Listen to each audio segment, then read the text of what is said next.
how are you and welcome. Today I want to break down an exercise for you that can prove to be very challenging, okay? So it's the row, low row and mid row. And one of the reasons that this exercise can prove to be very challenging is that many of us struggle with tightness in our low back, tightness in our hamstrings, as well as lower back pain. And one of the things that we don't want to do when we first start working out is we don't want to give you lower back pain or make you feel like you can't do an exercise. So I'm going to show you a couple ideas and some tips and some ways, some variations that you can have a very successful upper back workout and not feel any pain in the lower body and then of course the lower back too. So let's just break down this exercise into little bite-sized pieces, if you will. So first and foremost, I'm just going to put some weight on my weights here.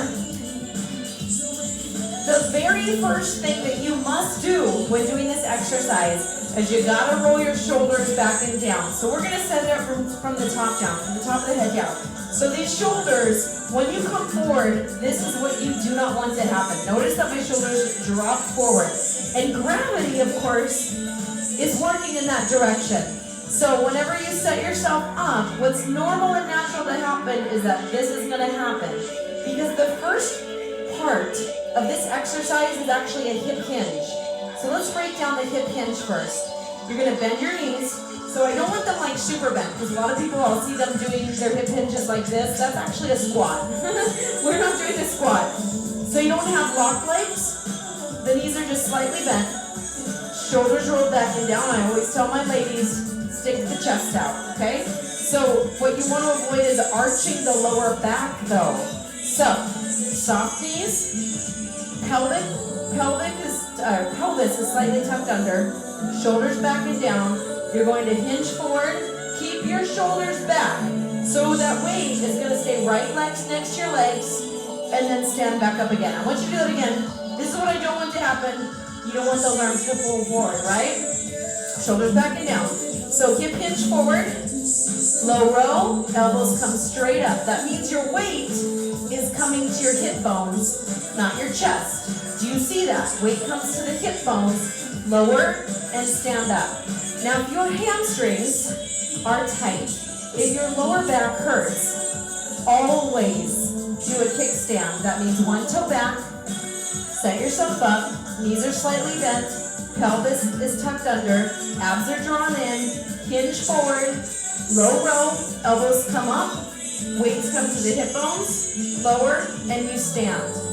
Now a mid row, everything's different except for the arm positioning.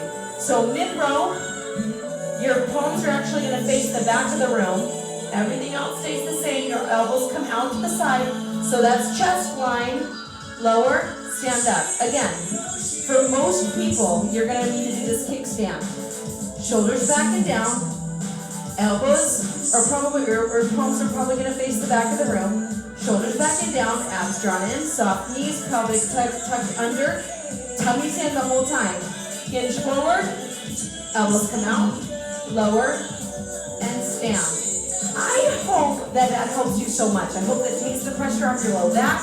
I hope that you don't feel a stress or strain in your hamstrings. And I hope that you do feel it right between the shoulder blades. Because ultimately, that's exactly where you need to feel it. Your shoulder blades should be squeezing tight and together the whole time. So always think of that. Even when you come forward, shoulder blades squeeze together. It's like you're holding a ball right between those shoulder blades. Thanks so much for taking the time to watch this, and I hope to see you again in a class. Take care.